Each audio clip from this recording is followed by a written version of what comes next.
당신은 영광의 왕, 당신은 평강의 왕, 당신은 하늘과 땅의 주, 당신은 정의의 아들, 천사가 무릎 꿇고 예배하고 찬송하네. 영원한 생명 말씀, 당신은 예수 그리스도 주. 호산나 다윗의 자손께, 호산나 다윗의 자손께, 호산나 불러와 주의 왕, 높은 하늘에 영광을 예수 주 메시아네. 다시 한번 고백해 보겠습니다. 당신은 영광의 왕, 당신은 평강의 왕, 당신은 하늘과 땅의 주, 당신은 정의의 아들, 천사가 무릎 꿇고 예배하고 찬송하네. 영원한 생명 말씀, 당신은 예수 그리스도 주. 호산나 다윗의 자손께, 호산나 다윗의 자손께, 호산나 불러와 주의 왕,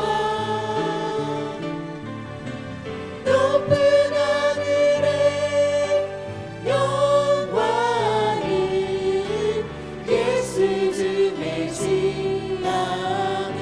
천사가 무릎 꿇고 천사가 무릎 꿇고 예배하고 찬송하네. 영원한 생명 말씀, 당신은 예수 그리스도 주. 호산나 다윗의 자손께, 호산나 다윗의 자손께, 호산나 불러와 주의 왕, 높은 하늘에 영광을 예수 주 메시아네. 호산나 호산나 다윗의 자손께, 호산나 불러와 주의 왕, 높은 하늘에 영광을 예수 주 메시아네. 예수 주 메시아네. 예수 주 메시아네.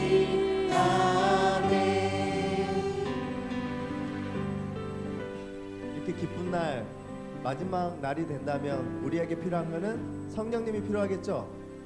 기도의 힘으로 나아가기 위해서는 성령님이 필요합니다. 우리 박수 치면서 마지막 날에라는 찬양으로 시작하겠습니다. 마지막 날에 내가 나의 영으로 모든 백성에게 부어 주리라. 자녀들은 예언할 것이요 청년들은 환상을 보고 아비들은 꿈을 꾸리라 주의 영이 임하며 자녀들은 예언할 것이요 청년들은 환상을 보고 아비들은 꿈을 꾸리라 주의 영이 임하며 성령이여 성령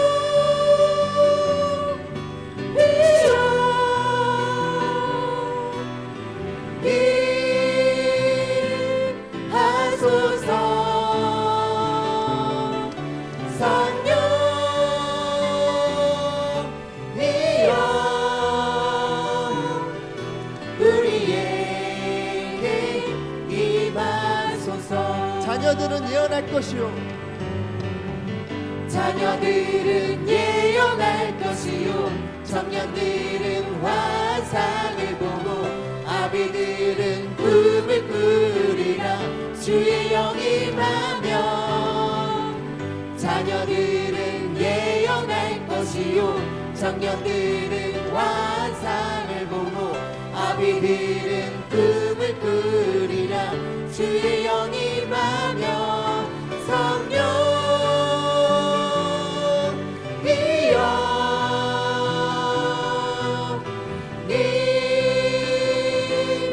임하소서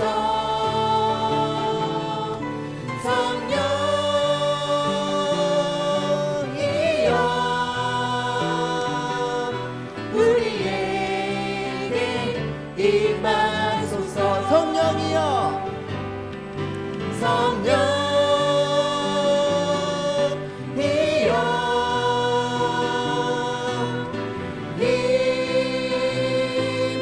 임하소서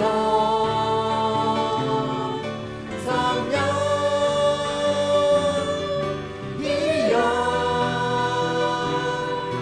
우리에게 임하소서 예수 안에서 예수 안에서 우리 화목된대 예수 안에서 우리 화목된대 하나님의 영광 함께 누릴 소망이네 할렐루야 예수 안에서 우리 화목된대 예수 안에서 우리 기뻐하네 예수 안에서 우리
기쁘게 내가 매일 기쁘게 순리의 길에 가는 주의 팔이 나를 안보하니요 내가 주의 큰 복을 받는 참된 비결은 주의 영이 함께함이라 성령이 대신에 할렐루야 함께하시네 좁은 길을 걸으며 밤낮 기뻐하는 것 주의 영이 함께함이라 전에 죄에 빠져서 평안함이 없을 때 예수 십자가의 공로를 믿어 그 말 아래 엎드려 참된 평화 얻음은 주의 영이 함께함이라 성령이 대신에 할렐루야 함께하시네 좁은 길을 걸으며 밤낮 기뻐하는 것 주의 영이 함께함이라 세상 하시고 모든 염려하시니 나는 숲의 새와 같이 기쁘다 내가 기쁨만으로 주의 뜻을 행하는 주의 영이 함께함이라 성령이 대신에 할렐루야 함께하시네 좁은 길을 걸으며 밤낮 기뻐하는 것 주의 영이 함께함이라 세상 모든 욕망과 나의 모든 정욕은 십자가에 이미 못을 박았네 어둠 밤이 지나도 무거운 짐 벗으니 주의 영이 함께함이라 성령이 계시네 할렐루야 함께하시네 좁은 길을 걸으며 밤낮 기뻐하는 것 주의 영이 함께함이라 성령이 계시네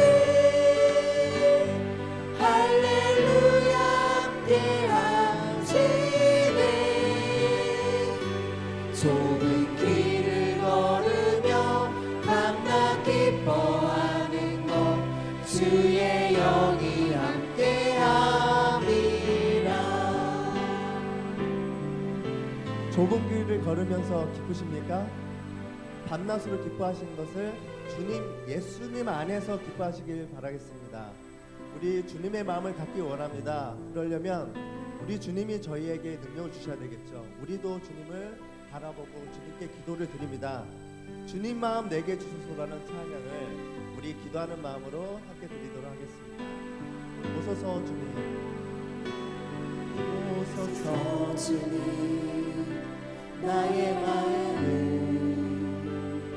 선한 것 하나 없습니다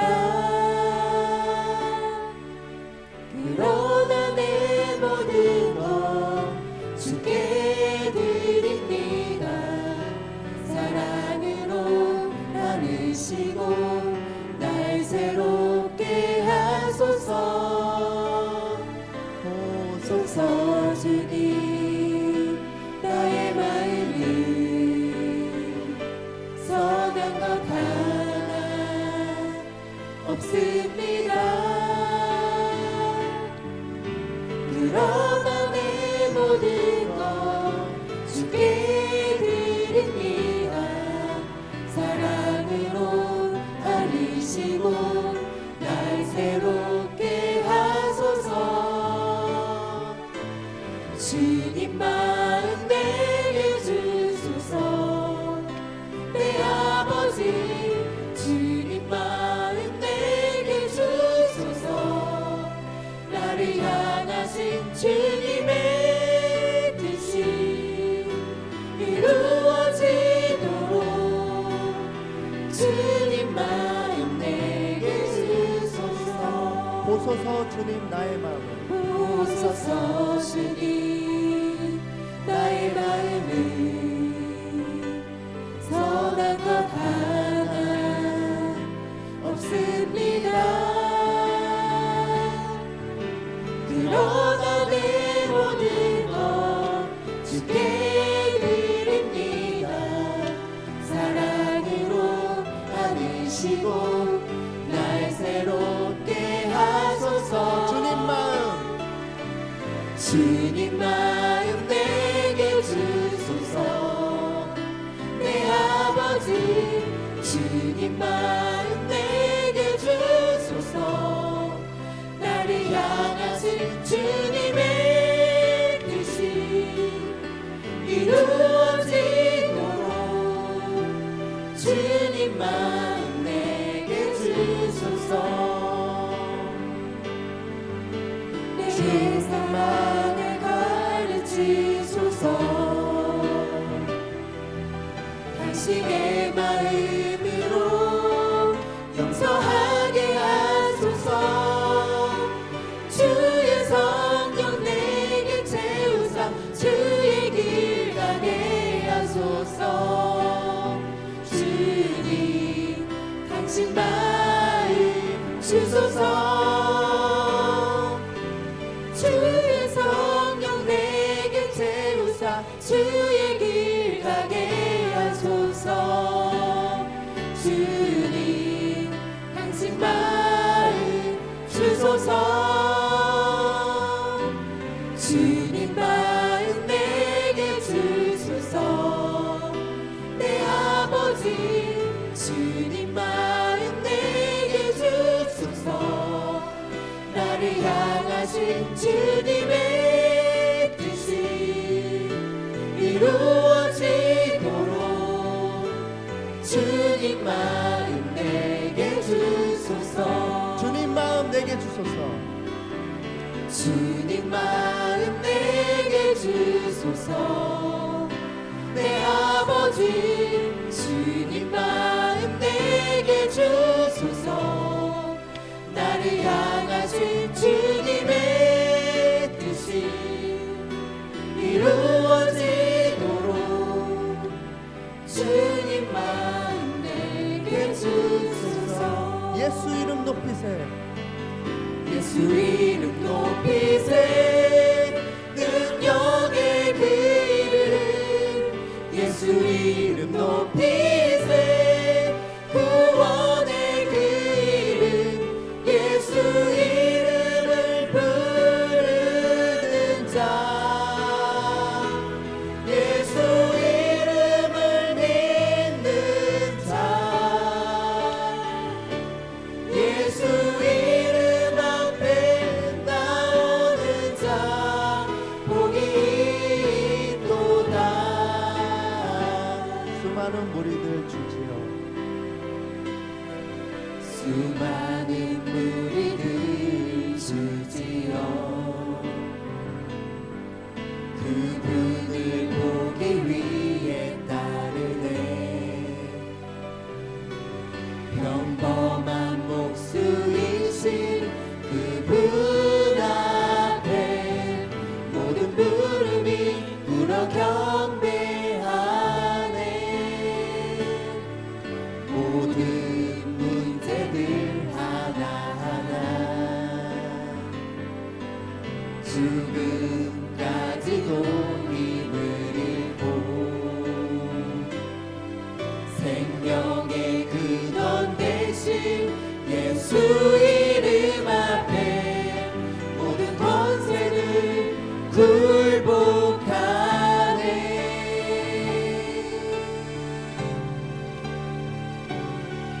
예수 이름 높이세.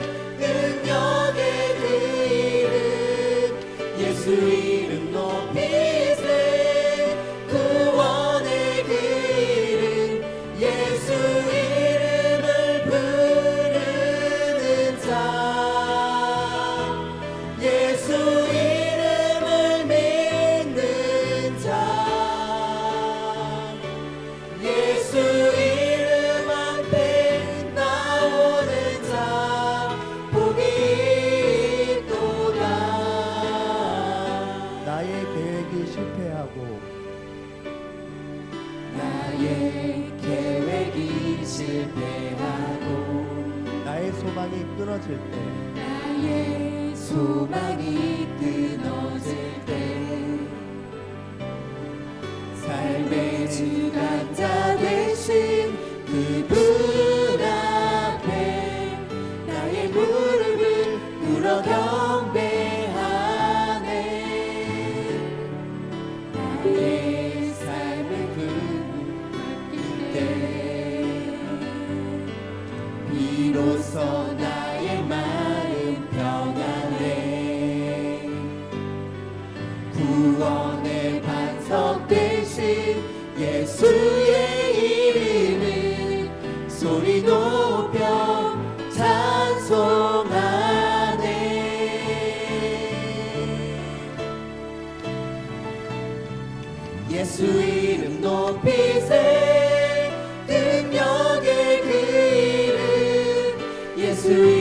높이세 구원의 그 이름 예수 이름을 부르는 자 예수 이름을 믿는 자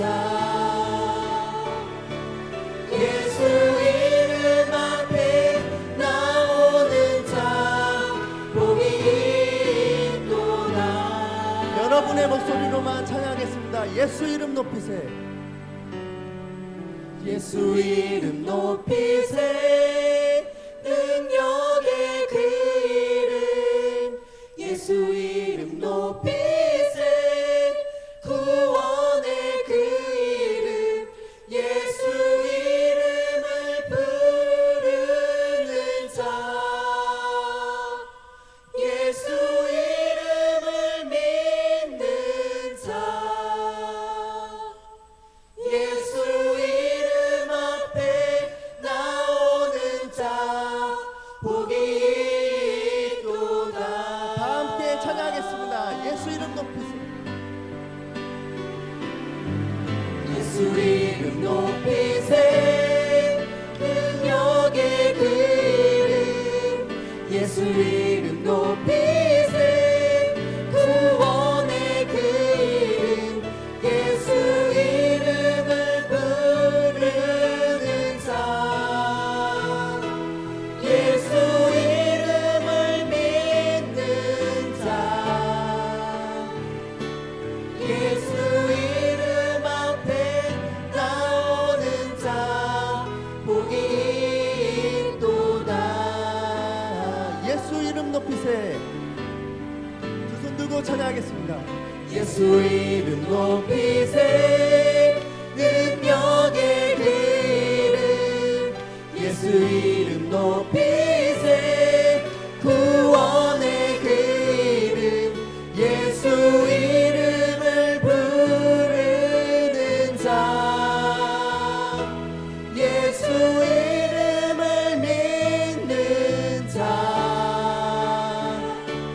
예수 이름 앞에 나오는 자 복이 있도다. 주님 힘을 주시옵소서. 우리 이렇게 두 손 들고 찬양하는 주님의 이름을 부르는 우리를 부르짖는 우리들을 깨워주시고 우리에게 부어주시옵소서. 기도의 영을 부어주셔서 아버지 주님을 찬양할 수 있도록 주님을 기도하고 주님께 다가갈 수 있도록 주님 성령을 선물로 받을 수 있도록 아버지 우리 주여 이름 외치고 함께 기도드리도록 하겠습니다. 주여 아버지 도와주시옵소서. 주님의 영을 부어주시옵소서. 새 생명을 주시옵소서. 거듭날 수 있도록 아버지 성령의 기름을 우리에게 부어주시옵소서. 이곳에 임재하셔서 아버지 주님의 이름을 부르짖고 아버지 주님의 길을 가고 아버지 우리 영을 위해서 살 수 있는 우리들이 될 수 있도록 아버지 주님 우리를 깨어서 기도할 수 있도록 주님의 영이 우리를 도와주시옵소서. 함께하여 주시옵소서. 주님의 영으로 우리가 거듭나기 원합니다. 아버지 함께하여 주시옵소서. 하나님 감사합니다. 오늘 이 오후의 시간에도 주님의 은혜를 사모합니다. 주님의 긍휼을 구합니다. 하나님 은총을 더해 주시고 은혜를 베풀어 주시고 주님의 마음을 부어주시고 주님의 성령을 부어주옵소서. 예수도 알기 원하는 모든 성령들 마음속에 하나님의 영을 부으셔서 예수님의 이름만을 높이고 예수님의 이름만을 높이고 예수님께만 연돌릴 수 있는 우리가 되게 하여 주시옵소서. 주님의 마음을 우리에게 부어주옵소서. 주의 성령을 우리에게 부어주옵소서. 하나님의 마음을 우리에게 오직 주님의 높임 받기를 소망합니다. 하나님 은총을 더하시고 은혜를 베풀어 주시기를 원합니다. 인도하여 주옵소서. 아멘. 감사하며 예수님의 이름으로 기도합니다. 아멘. 사도신경으로 우리 신앙을 주께 고백드리심으로 또 주일 오후의 시간도 하나님께 드리시겠습니다. 전능하사 천지를 만드신 하나님 아버지를 내가 믿사오며 그 외아들 우리 주 예수 그리스도를 믿사오니 이는 성령으로 잉태하사 동정녀 마리아에게 나시고 본디오 빌라도에게 고난을 받으사 십자가에 못 박혀 죽으시고 장사한 지 사흘 만에 죽은 자 가운데서 되살아나시며 하늘에 오르사 전능하신 하나님 우편에 앉아 계시다가 저로서 산자와 죽은 자를 심판하러 오시리라. 성령을 믿사오며 거룩한 교회와 성도가 서로 교통하는 것과 죄를 사하여 주시는 것과 몸이 다시 사는 것과 영원히 사는 것을 믿사옵나이다. 아멘. 우리 찬양 한 장만 드리고 말씀 나누시겠습니다. 우리 축복성 함께 찬양할까요? 때로는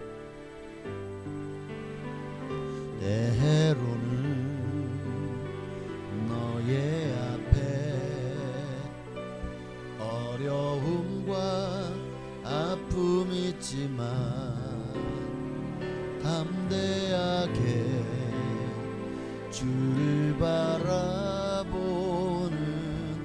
너의 영혼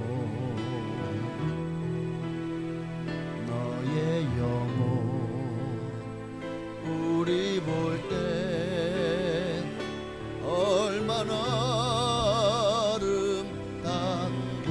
아름다운지 너의 영혼 동에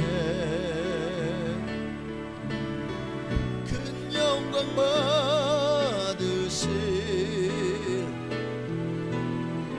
하나님을 찬양. 오 할렐루야.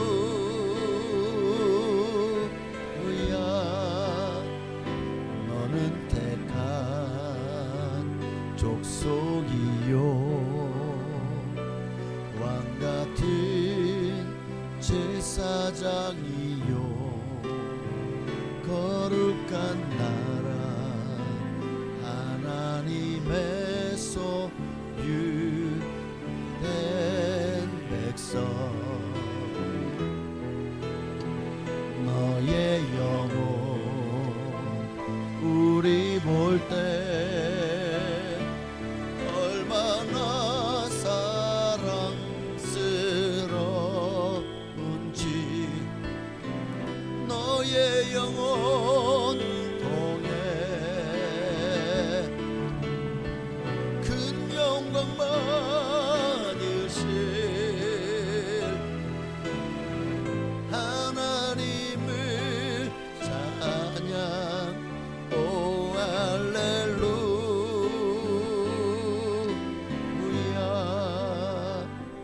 아멘. 하나님 말씀 마태복음 19장입니다. 마태복음 19장 3절로 11절까지 말씀입니다.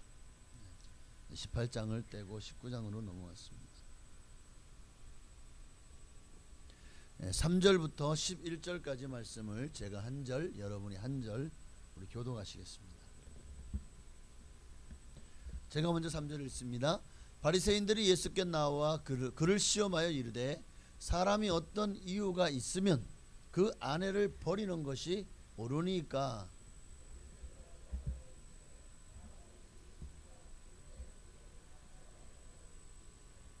말씀하시기를 그러므로 사람이 그 부모를 떠나서 아내에게 합하여 그 둘이 한 몸이 될지니라 하신 것을 읽지 못하였느냐.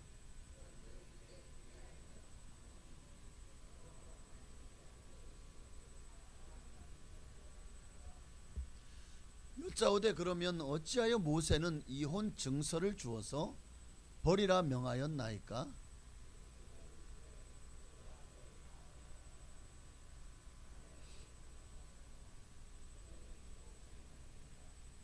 내가 너희에게 말하노니 누구든지 음행한 이유 외에 아내를 버리고 다른 데 장가드는 자는 간음함이니라.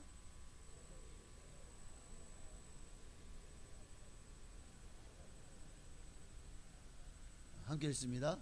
예수께서 이르시되 사람마다 이 말을 받지 못하고 오직 타고난 자라야 할지니라. 아멘. 오늘 이혼에 대한 교훈에 대해서 말씀을 나누기를 원합니다. 오늘 본문에 나오는 참 그러니까 유대 나라도 하나님의 율법이 그들의 삶의 중요한 법전이잖아요. 그런데도 하나님의 교훈을 따른다면 어떻게 같은 사람인데 남자를 버리라는 그런 얘기는 없어요. 근데 아내는 버리래. 남편은 버리라고는 말씀이 없어. 그래서 내가 왜 이게 남녀가 평등하지 않고 이 여자에 대해서 이렇게 참 어떻게 보면 이게 버림받다, 버려지다, 굉장히 가혹한 말이죠. 그래서 이혼 증서를 써준 것은, 모세를 통해서 이혼 증서를 주라 한 것은 이혼하라는 말이 아니라, 그러니까 그만큼 이혼을 깊이 상고해 보라. 그러니까 쉽게 이혼하지 마라. 그런 의미에서, 그러니까 다시 말하면 너의 아내를 쉽게 버리지 마라. 그런 의미에서 준 것이다 라는 것을 우리는 알 수가 있습니다.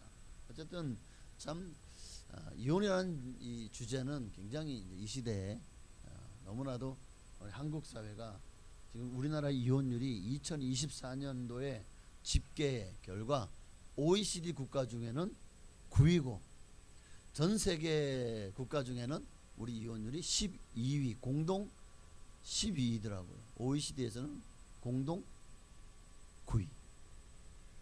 그러니까 어느 나라가 제일 이혼을 많이 하냐 보니까 포르투갈 94%. 10쌍이 결혼하면 9.5쌍이 이혼을 해요.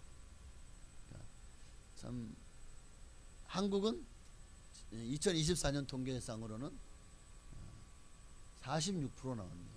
그러니까 어쨌든 두 쌍이 결혼하면 한 쌍이 이혼해요. 그래서 작년 통계도 보니까 19만 쌍이 결혼했고 9만 몇천 쌍이 이혼을 했더라고요. 그래서 46%가 나왔습니다. 이혼은 참 이 오늘날 현대인들의, 특히 이제 과거에는 한국의 이혼율이 낮았죠. 그런데 이제 70년대, 80년대 산업화가 이루어지고 90년대 또 2000년대 들어오면서 한국이 굉장히 이제 발전을 하고 2010년도 이상 들어오면서 선진국이 되었잖아요. 그러면서 한국의 이혼율은 급격하게 올라가게 됐죠. 네? 이게 이제는 더 이상 뭐 시시할 문제도 아니고, 이거를 세상은 이제 더 이상 제약시하지도 않고 그저 하나의 삶의 흐름처럼 그렇게 생각하죠. 더 이상 이혼은 이제 이 세상에서 더 이상 문제거리가 되지 않아요. 옛날에 여자분들은 이혼을 당하면 소방 맞았다 그래가지고 얼마나 창피를 많이 당했는지 몰라요. 근데 이 시대는 뭐 이혼이 돌싱 그런 것이 큰 문제가 되지 않는 지금 그런 시대를 살아가고 있는 것 같습니다. 옛날 미국이나 서구에서는 이혼율이, 특히 선진국에서 이혼율이 높았죠. 근데 그때는 아마 우리나라가 후진국이어서 그랬나? 이제는 이게 우리나라의 또 삶이 되어진 것 같습니다.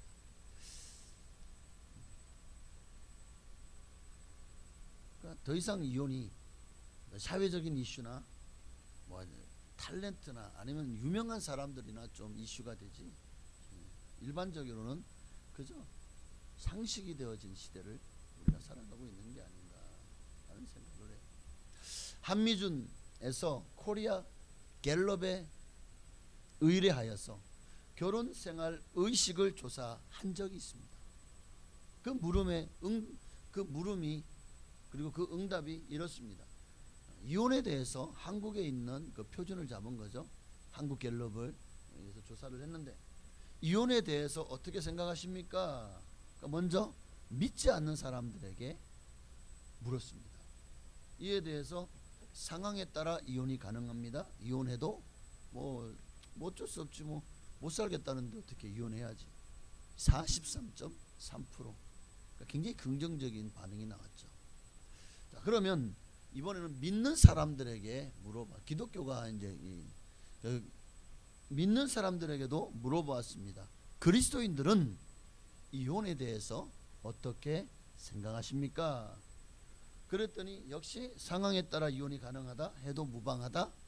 이제 답이 이제 쭉 1, 2, 3, 4, 5 객관식 하는 답이 35.9%가 나온 거예요. 약 36% 정도가 그리스도인들도 이혼에 대해서 굉장히 열려 있는 생각들을 가지고 있는 것을 보았습니다. 네? 그러니까 불신자들에게는 미치지 못해도 기독교 내에서도 굉장히 높은 퍼센테이지로 상황에 따라서 또 뭐 어쩔 수 없다면 이혼을 해도 무방하다라고 성도들이 생각을 하더라는 거예요. 그러니까 과연 그러면 예수님은 뭐라고 말씀하실까? 우리는 항상 예수님이 기준이 되잖아요. 그러니까 이거는 우리 생각이고, 그럼 예수님의 생각은 어떨까? 예수님의 성경이 말씀하고 예수님이 말씀하시는, 주님은 이혼을 어떻게 생각하고 계시고, 또 우리는 그리스도인으로서 이혼을 어떻게 바라봐야 되는가에 대해서 오늘 본문이 거기에 대한 어느 정도 대답을 주고 있죠. 자, 바리새인들이 예수님께 나와서 예수님을 시험하여 뭐라고 질문하죠? 3절에 바리새인들이 예수께 나와 그를 시험하여 이르되 사람이 어떤 이유가 있으면 그 아내를 버리는 것이 옳으니까, 옳으냐 옳지 않냐라는 것으로 예수님을 시험하여 물어봅니다. 근데 우리는 이 바리새인들이 도대체 왜 예수님께 이런 질문으로 시험하였는지 먼저 그 이유를 알아야 돼요. 예수님 당시에는 이혼에 대해서 이 유대인들 사이에는 두 가지 주장이 굉장히 그 폄훼하게 대립을 하고 있었어요. 그러니까 당시 유대교에도 보수적인 학파가 있고 진보적인 학파가 있었어요. 보수적인 학파는 샤미파라고 하는 파고, 그리고 자유적이고 진보적인 학파는 힐렐파라고 하는 학파였습니다. 근데 이 두 학파에서 이혼에 대한 견해가 극과 극으로 달랐어요. 자유주의 힐렐파는 이혼에 대해서 굉장히 개방적인 견해를 가지고 있어서, 그러니까 이들을 보면 별 시덥지 않은 문제 가지고도 이혼이 가능한 거예요. 왜? 모세의 증서를 주고 이혼하라고 했으니까. 그럼 뭐냐? 예를 들어서 아침밥을 태웠어? 이혼 사유가 된 거예요. 집안 청소가 형편없어? 이혼 사유가 된 거예요. 남편에게 심하게 말대꾸했다고? 이혼 사유가 되는 거예요. 길거리에서 여성이 함부로 얼굴을 보였어? 이혼 사유가 되는 거예요. 이게 힐렐파가 가지고 있는 이혼에 대한, 한마디로 말해서 남자들한테 못해? 이혼. 남성분 좀 부러워하시는 분들이 계시는 것 같은데.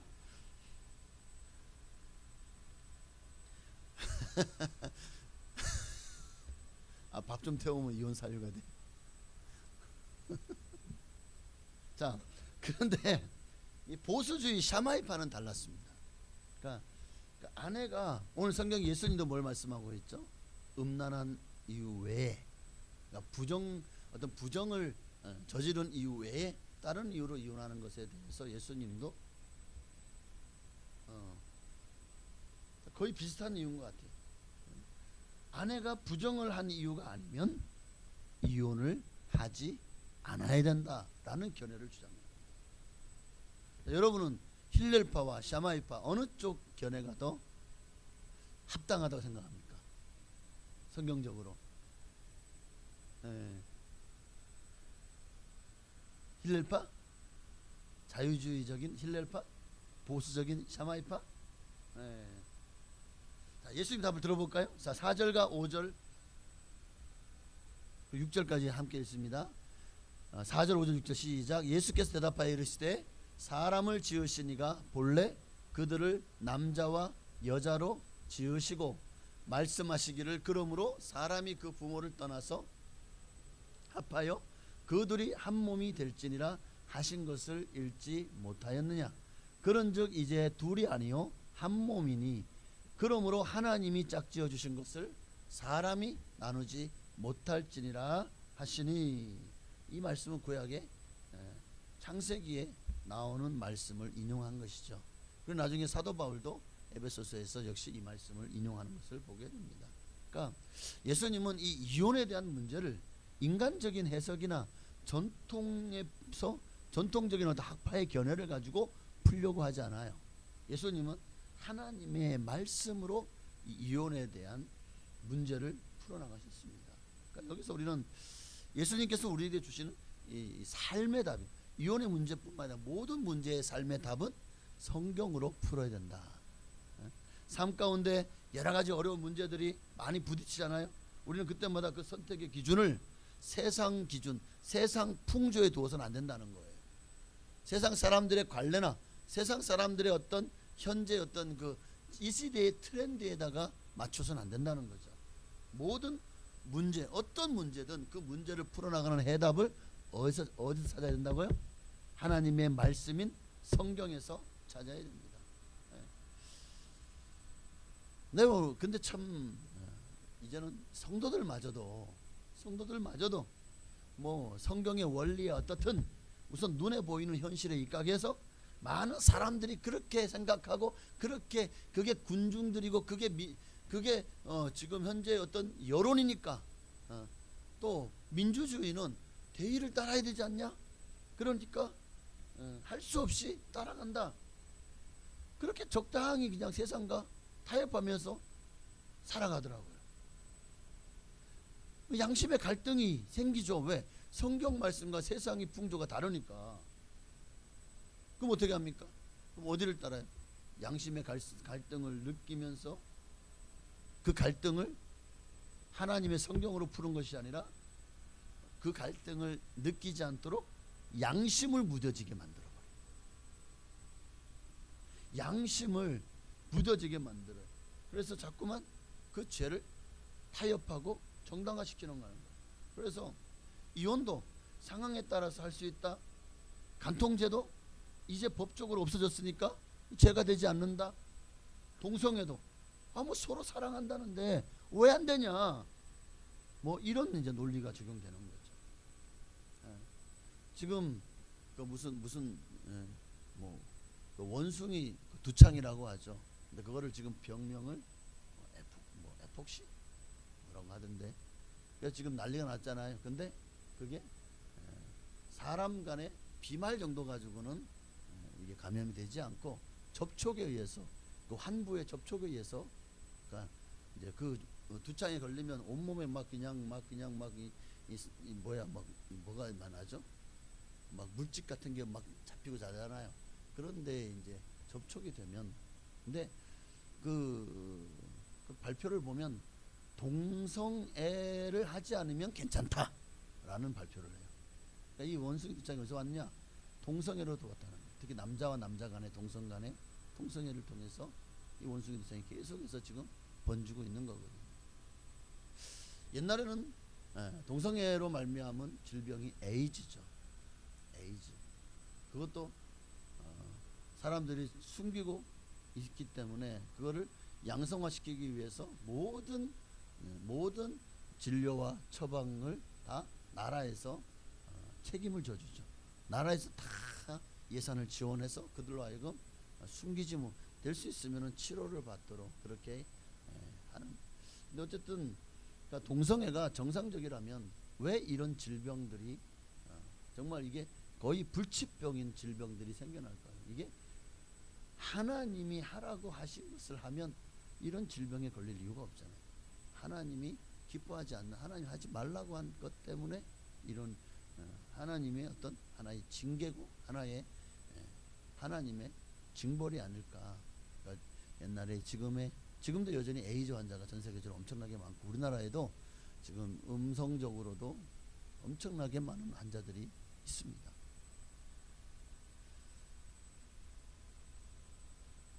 그런데 동성 간에 서로 사랑하는데 이 시대는 그거는 이건 합법이다 라고 해서 끊임없이 합법을 추구하죠. 죄를 정당화시키고 사람들의 견해가 그러니까 우리는 그것을 따라야 되지 않냐?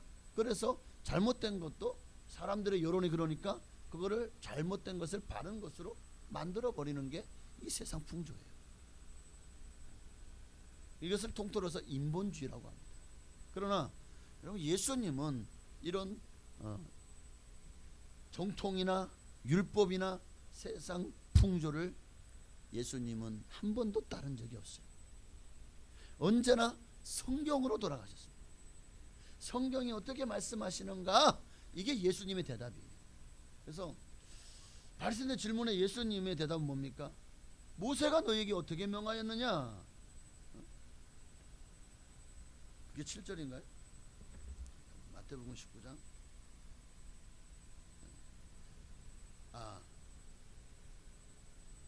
이건 마가복음이 맞다.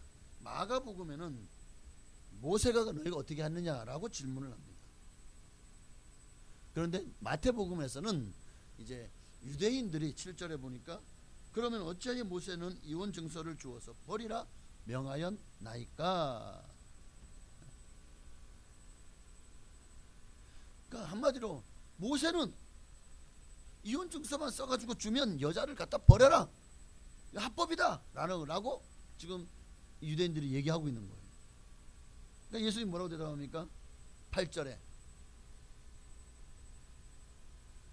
모세가 너희 마음의 완악함 때문에 아내 버림을 허락하였거니와 본래는 그렇지 아니하니라. 예수님 때도 또 유대인들이 그 모세가 나왔을 때도, 모세가 출애굽했을 때도 수도 없이 그 사람들의 인수를 세잖아요. 그런데 거기 여자가 없어요. 여자는 사람 수에 넣지를 않았어요. 근데 예수님 때도 마찬가지입니다. 예수님 때도 이 여성에 대한 권리가 굉장히, 그러니까 참 안타깝게도 여성에 대한 인권이 가장 밑바닥이었다라는 것을 우리는 이 말씀을 통해서 모세 때뿐만 아니라 예수님 당시까지도 여전히 여성의 인권이 전혀 신장되지 않은 것을 보게 되죠. 자, 모세가 너희 마음의 완악함 때문에 아내 버림을 허락하였거니와 본래는, 이게 중요하죠. 예수님은 하나님이십니다. 인간을 창조하신 분입니다. 인간을 남자와 여자로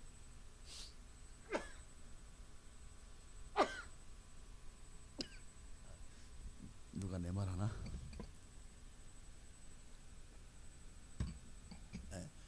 인간을 남자와 여자로 창조하신 분이 하나님이십니다. 하나님의 창조 원리를 본래라고 합니다.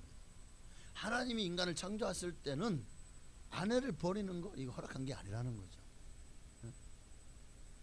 그러니까 오늘 본문의 이혼은 서로 뭐 어떤 이유 때문에 이혼하는 그런 얘기보다 지금 당시 유대인의 법에 의거해서 너무나도 여성의 인권이 무시되는 시대에 그렇게 별것 아닌 이유로도 이혼 증서만 쓰면 아내를 버리는 것을 허락하는 그런 세상 풍조 앞에서 예수님께서 지금 여성의 인권을 보호하고 계시는 장면을 보는 거예요. 이거를 이혼에다가 초점을 맞추기보다 이런 예수님께서는 모든 사람을 남자든 여자든 다 하나님이 창조하시고 천하보다 귀한 한 영혼으로 보시고 계시다는 사실을 우리는 여기서 발견해야 된다는 거죠. 자, 그럼 모세 때는 왜 이혼이라는 제도가 있었느냐? 예수님 말씀은 마음이, 그들의 남자들의 마음이 완악하기 때문이다라는 거예요. 그러니까 완악하다는 말이 뭐죠? 하나님의 뜻을 무시하고 자기 소견에 옳은 대로 행하는 겁니다. 자기가 원하는 대로 하는 거예요. 그게 완악합니다. 하나님의 뜻을 무시하고, 그러니까 그 길이 하나님의 뜻이 아니면 알아요. 그럼에도 하나님이 그걸 원하지 않는 걸 알면서도 나는 그걸 하는 거예요. 그게 내 뜻이니까. 이것을 완악함이라고 합니다. 이것을 완악함이라고 합니다. 그래서 모세는 불가불 이혼 증서의 필요를 말한 것이죠. 어느 교회 목사님에게 결혼한 지 한 3개월 된 자매가 찾아왔어요. 신랑과 도저히 맞지 않아서 성격 차이라는 거죠. 이혼을 해야겠다는 거예요. 결혼한 지 3개월밖에 안 됐어요. 목사님이 보니까 무슨 부정한 일이 있냐, 남편이 바람을 피웠냐, 아니면 아예 집에도 안 들어오냐, 보니까 그런 이유가 아니야. 그저 조금 서로 좀 다툼이 좀 심하더라고요. 기도하며 하나님을 의지하고 남편을 이해하고 그렇게 조금 양보하며 어떻게든 정말 사랑하려고 노력해라. 아주 뭐 원론적인 얘기를 해줬겠죠. 그리고 돌려보냈어요. 그러고 나서 한 달 정도 더 지났더니 이 자매님이 또 찾아온 거예요. 도저히 못 살겠다고. 그래서 이혼해야 되겠다고. 그러면서 목사님한테 묻는 거예요. 이혼하는 것이 하나님의 뜻이냐 아니냐. 내가 지금 이런 상황이고 남편하고 이런 성격 차이가 있는데 이거 같이 살아야 됩니까? 이건 이혼해도 되는 거 아닙니까? 하고 하나님의 뜻이냐를 물어보는 거예요. 하나님 뜻이 아니죠. 그런데 결국 그 자매는 끝내 이혼을 하고 말았다는 거예요. 그러니까 무슨 말입니까? 하나님의 뜻이 무엇인지를 알아요. 그럼에도 끝내 자기가 원하는 길로 가버렸죠. 이것을 성경은 완악함이라고 말합니다. 성경의 이혼에 대한 사유에 대해서는 신명기에 보면은 정말 부정한, 음란하고 부정한 일을 이때 이혼해라. 그리고 사도 바울이 전한 복음서에 보면은 남편이 믿지 않는 남편이 갈리게 하거든 갈리게 하라라는 말씀이 있어요. 그러니까 영이 다르잖아요. 믿는 가정과 믿지 않는 그 남편과 아내와 같이 살게 되면 이 영적으로 굉장히 부딪히는 일이 많습니다. 그러다 보니까 아마 믿지 않는 남편이 갈라서자 그러면 갈라서도 죄가 되지 않는다라고, 그러니까 이게 성경 말씀이니까 그렇게 기록된 거겠죠. 할 수 있으면 갈라지지 않는 것이 본래 원칙이고 본래의 의미죠. 왜? 하나님은 남자와 여자를 짝으로 지었을 때 그 짝은 그러니까 어쨌든 이혼할 때는 좀 더 신중하게 생각을 해야 된다라는 것을 말씀하고 있는 거예요. 소크라테스는 굉장히 좀 위대한 철학자로 알려져 있죠. 근데 그 못지않게 소크라테스의 처에 대해서는 어떤 소문이 있죠? 악처죠. 악처라는 소문이 있죠. 근데 왜 악처가 되었냐? 다 이유가 있어요. 제가 한번 읽어봤어요. 왜 소크라테스의 처가 악처인가 하고 쭉 읽어보니까 그럴만하구나 하는 것을 알게 되었습니다. 그럴 수밖에 없는. 그러나 어쨌든 소크라테스에게 소크라테스가 보기에 그의 아내는 악처입니다. 한 번은 소크라테스 집에 손님이 찾아왔어요. 근데 아내가 막 소리를 지르며 화를 내는 거예요. 그러니까 아니 손님이 왔는데 막 그냥 고함을 지르고 소리를 지르고 나한테 말하지도 않고 사람들을 데려왔다고 우리 집이 지저분한데 뭐 이랬겠죠, 그죠? 어쨌든 막 소리를 지르고 화를 내니까 소크라테스가 막 좀 당황도 되고 창피도 됐겠죠. 그래도 좀 손님이 왔으니까 좀 조용히 하라고 했더니 더 소리를 지르고 화를 내더니 옆에 있는 물동이를 집어서 소크라테스 머리에 그냥 확 뒤집어 씌워버린 거예요. 그러니까 이 광경을 보고 손님들이 놀랐죠. 그래서 이제 아내가 씩씩거리고 하려다가 나가버렸어요. 그러니까 소크라테스는 말합니다. 아니 어떻게 이런 아내와 살아? 하고 이혼해야 되는 거 아니야? 라고 얘기를 했더니 소크라테스가 이런 얘기를 합니다. 천둥이 치면 비가 오는 것이 당연하지 않겠어. 그리고 비가 오면 다음에는 개이지 않겠어. 그러니까 이런 말이 한마디로 아내가 바가지를 긁으면 지금 천둥이 치는구나. 다음에는 비가 오겠지. 바람이 심하면 또 무언가 날아오기도 하겠지. 그러다가 때가 되면 개이겠지. 그렇게 그냥 지나가라는 그런 의미가 아닌가요? 근데 어쨌든 뭐 다 이유 없는 게 없는 것 같아요. 그러니까 각박한 세상에 적어도 좀 마음의 여유는 좀 갖고 사십시다. 바가지를 긁으면 다 이유가 있겠지, 그죠? 무조건 100% 과실은 없어요. 쌍방과실이지. 가정생활에서 우리에게 필요한 게 뭘까 생각해 보니까 좀 인내심이 필요하더라. 인내는 쓰지만 그 열매는 누가 그랬죠? 달다고. 어쨌든 가정은 하나님의 창조 계획을 존중해야 됩니다. 하나님의 말씀을 존중해야 돼요. 사람을 남자와 여자로 만드실 때 같이 살게 하신 분은 누구예요? 하나님이에요. 4절에 보니까 예수께서 대답하시되 사람을 지으시니가 본래 그들을 남자와 여자로 지으시고, 그리고 5절에 보면 한 몸으로 하나 되게 하셨잖아요. 그러니까 결혼은 하나님이 만드신 제도죠. 그러니까 성공적인 결혼이 뭐냐?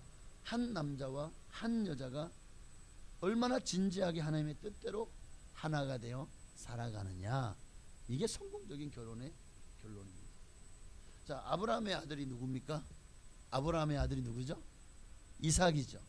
근데 성경에 나오는 부부 가운데 가장 탈도 없고 문제도 없고 싸움도 없고 가장 행복한 삶을 살았던 가정이 있다면, 부부가 있다면 이삭과 그의 아내 리브가.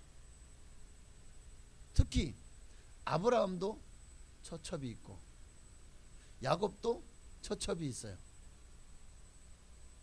그런데 이삭은 평생 누구하고만 살죠? 리브가하고만 살죠. 다윗도 처첩이 있고 모세도 처첩이 있어요.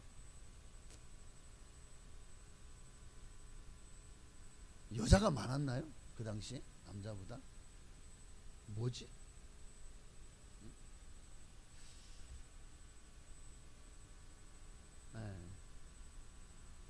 그러니까 어쨌든 이삭은 결혼이 하나님의 뜻에 의해서 된 것을 알았고, 그래서 하나님의 뜻대로 평생을 둘이 하나 되어 살았던 것이 아닐까. 성경에서 가장 아름다운 가정, 행복한 가정을 이룬 가정이 바로 이삭의 가정이 아닐까. 이삭도 문제가 있죠. 자기 아내를 지 아버지처럼 누이라고 했다가 빼앗길 뻔도 했죠. 참 어쨌든 그러니까 결혼이 하나님의 뜻에 의했다면 우리 가정의 아내들이야말로 여러분 내게 주신 가장 완전한 아내요. 또 우리 남편이야말로 가장 존경할 남편으로 조금 존중해 주시길 바랍니다.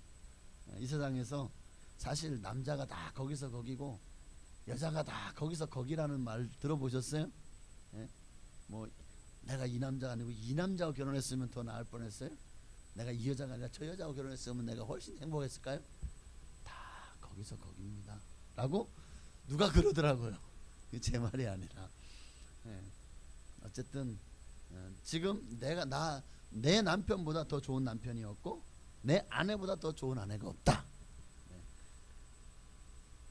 그게 내가 선택한 사람에 대한 책임이요 의무가 아닐까 생각합니다. 헨리 포드라고 여러분 저 유명한 자동차 왕 헨리 포드가 자동차 왕이면서도 굉장히 훌륭한 가장이었다고 합니다. 그가 50세 생일 때에 이제 생일 파티를 열었어요. 근데 그 파티에서 이런 질문을 받습니다. 당신은 훌륭한 가정을 이루고 있는데 그 비결이 무엇입니까? 라고 물어봐요. 그랬더니 헨리 포드가 뭐라고 대답하지 아십니까? 네, 나의 가정 생활의 성공 비밀은 내가 이 자동차 왕이 되고 내가 이 포드사를 크게 키웠지 않습니까? 이 회사의 성공한 비밀과 비슷합니다. 에? 더 궁금해지잖아요. 도대체 아니 회사가 성공한 비밀과 내 가정이 성공한 비밀이 어떻게 비슷하죠? 라고 또 물어보겠죠. 그랬더니 내가 자동차 사업에 성공한 것은 내가 한 가지 모델만 집중적으로 개발했기 때문에 그렇습니다. 나의 가정도 마찬가지입니다. 나는 한 여자만 집중적으로 개발했습니다. 그래. 예, 무슨 말입니까? 어떻게든 행복한 가정을 이루기 위해서 개발했다는 말이 어쨌든 잘 맞춰갔겠다는 그런 얘기일까요? 살아갈수록 지는 것이 이기는 것이고 양보하는 것이 합평한 것인 것을 우리는 알게 됩니다. 몸도 마음도 생각도 신앙도 무엇이든지 부부간에는 하나가 될 수 있도록 그래서 살아갈수록 더 살가운 사이가 되었으면 좋겠다. 그럴 때 가정의 신비의 축복이 주님 안에 은혜 가운데 아마 열려지지 않을까 합니다. 오늘 기도하겠습니다. 우리 한 번 더 찬양 드리고 기도할까요? 때로는 너의 앞으로 1절만 드리시겠습니다.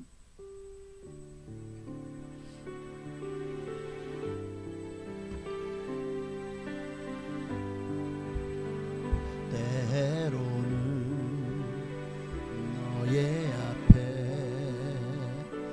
어려움과 아픔 있지만 담대하게 주를 바라보는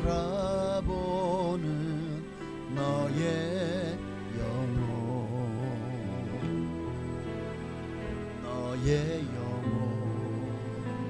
우리 볼 때 얼마나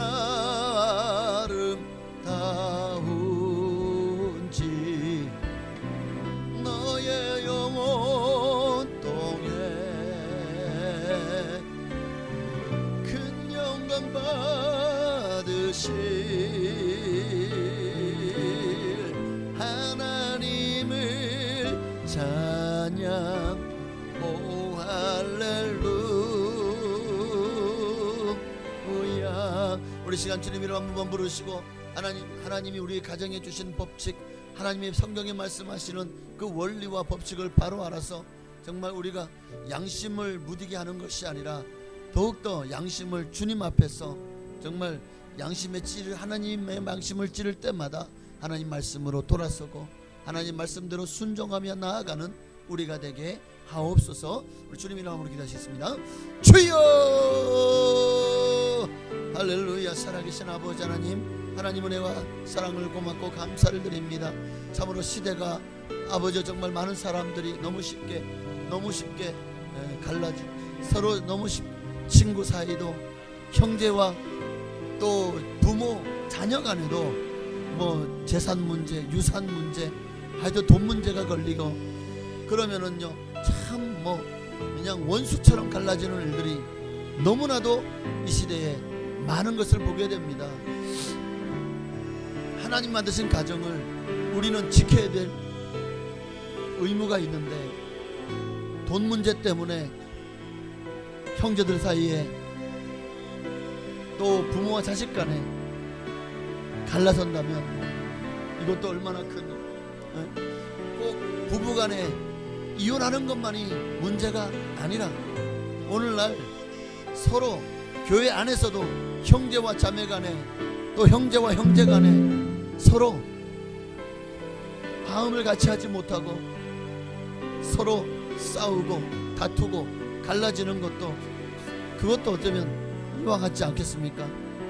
참으로 우리는 성령이 하나 되게 하신 것을 힘써 지켜야 되는데 하나님의 사랑의 띠로 메어주신 것을 우리가 풀어서는 안 되는데 우리는 교회 안에서 또 교회 밖에서든 가정에서든 어디에서든 너무 쉽게 그리고 거기에는 내가 살아있기 때문에 내 욕심이 살아있기 때문에 내 생각 내가 옳다고 하는 것 자기 의가 강하기 때문에 우리는 불과 불이 붙으면 결국 다 불타버릴 것입니다. 누군가가 불이면 누군가는 물이 되어줘야 그 불이 꺼질 텐데 정말 우리가 너무 자기 주장만 하고 자기가 옳다는 것만 밀어붙이고 항상 역지사지의 마음을 갖지 않는다면 우리도 언제든지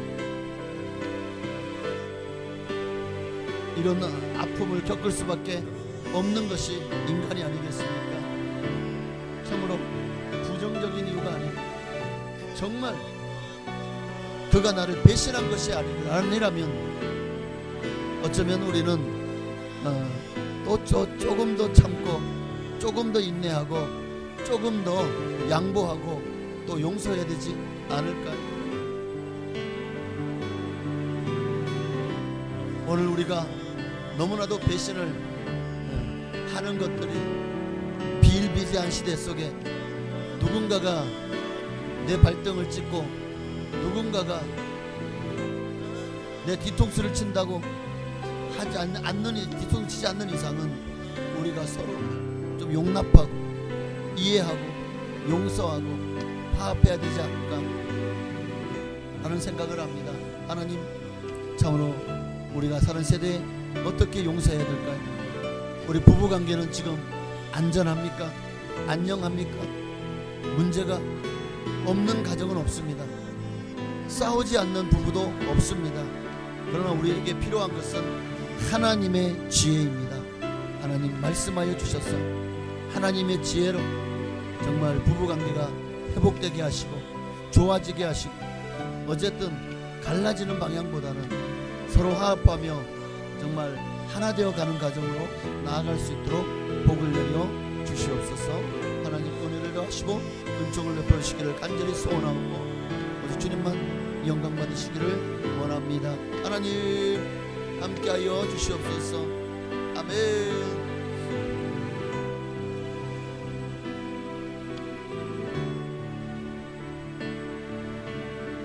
큰 영광 받으실 하나님을 찬양. 오 할렐루야.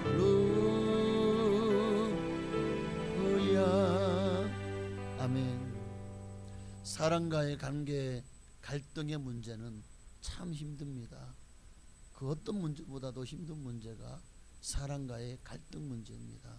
부부간에든 고부간에든 형제간에든 아니면 친척들, 이웃들, 그리고 교회 안에서의 형제 자매들 간에도 참 사람 간의 갈등은 가장 뼈 아프고 상처가 되고 많이 고통스럽습니다. 하나님 어떻게 해야 이 문제를 지혜롭게 해결해 나갈 수 있을까요? 오늘 주님은 우리에게 성경에서 답을 찾으라고 말씀하십니다. 예수님의 마음을 품으라고 하십니다. 우리가 예수님을 닮아갈수록 이 모든 것에서 정말 가장 모범적인 해답을 얻게 되어질 줄로 믿습니다. 정말 어떤 갈라서는 문제는 친구 간에든 형제 간에든 부부 간에든 신중하게 결정하게 하시고, 그리고 한 번 더 내 잘못은 없는지, 또 내가 조금만 뭔가 좀 타협을 할 수 있는 점은 없는지를 늘 돌아보고 신중하게 결단할 수 있도록 하나님 우리에게 모세와 같은 온유함을, 예수님과 같은 사랑을 허락하여 주옵소서. 예수님의 이름으로 감사하며 기도하옵나이다. 아멘. 하늘에 계신 우리 아버지여, 이름이 거룩히 여김 받으시오며 나라가 임하오시며오며 뜻이 하늘에서 이루어진 것 같이 땅에서도 이루어지이다. 오늘날 우리에게 일용할 양식을 주시옵고, 우리가 우리에게 죄 지은 자를 사하여 준 것 같이 우리 죄를 사하여 주시옵고, 우리를 시험에 들게 하지 마시옵고 다만 악에서 구하시옵소서. 대개 나라와 권세와 영광이 아버지께 영원히 있사옵나이다. 아멘.